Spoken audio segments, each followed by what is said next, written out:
Óskar, nú nýtt tímabil að byrja og já, nokkra breytingar hjá ykkur og svo framvegis.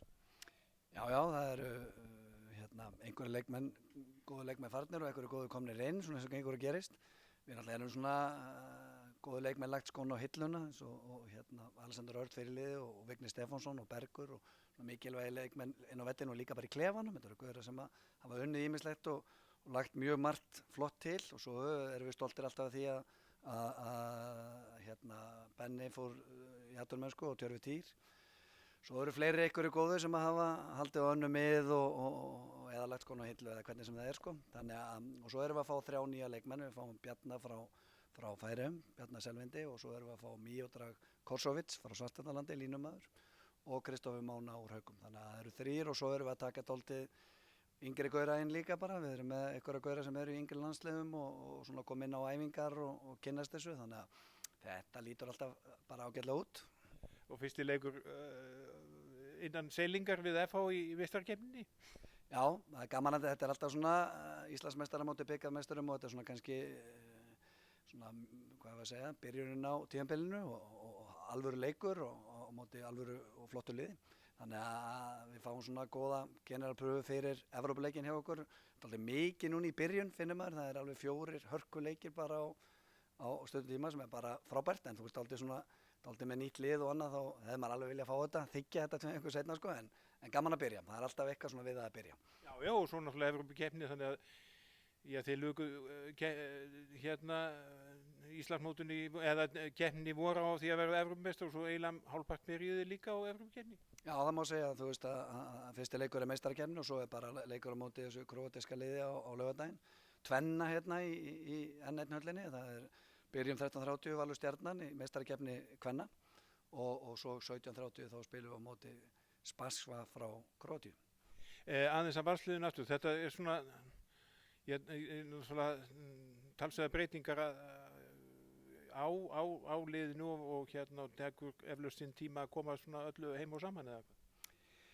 Já, þetta er svona, menn eru að fara í einhverja nýja stöður og svo svona koma öllu fyrir, koma nýju leikmönnum inn og svona, þetta, hvað ég var að segja, þetta er allt svona aðeins öðruvísi, þetta var, þegar við byrjum í fyrra þá var þetta meira svona þægilegra eiginlega að við svona, hvað ég var að segja, vorum með fleiri leikmenn og fleiri vissu sitt svona frá tímabilinu áður.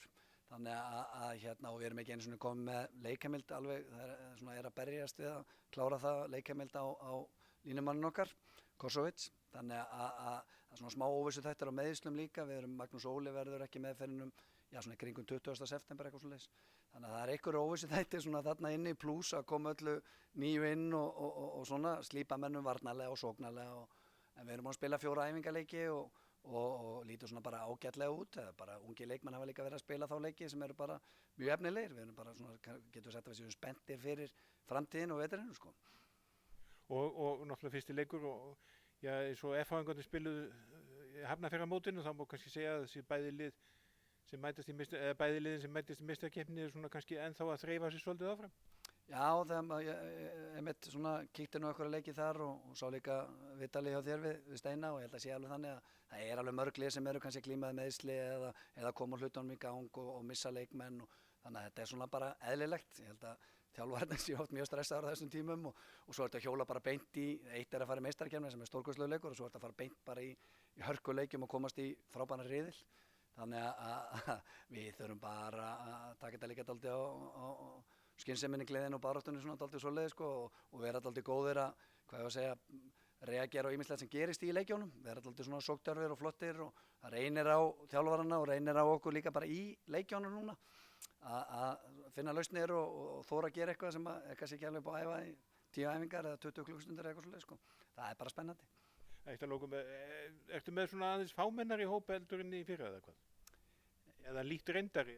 Já, við getum sagt kannski lítt reyndari. Við vorum líka með marga góða drengi sem kannski spilu ekki marga mínútur sem hafa líka horfið á braut og þá það eru margir sem eru í sjálfu sér bara kynnast í að vera að æfa með meistarflokki og koma inn á gólfið og annars slíkt, þannig að við erum aðeins svona búin að yngja æfingahópinn upp þannig og þetta eru flotti strákar sem eiginlega allir hverjir geta ná langt ef það er haldið rétt á spilunum. Þannig að, og mér finnst svona gaurarnir okkar líka því við mistum svona lykilmenn og klefa, fyrirliða, varafyrirliða og annað, þá hafa þeir stigið mjög vel upp í að ala þá upp og djöflast í þeim og svo kemur það líka bara hvernig við erum í mótlæti og hvernig við erum að þróa þá áfram og að því að það er svona dálítið þannig að þjálfara teimið er með sitt og svo er klefinn rosalega mikilvægur, hvernig strákarnir díla við allt og hvernig við vinnum úr öllu sem er kastað í okkur.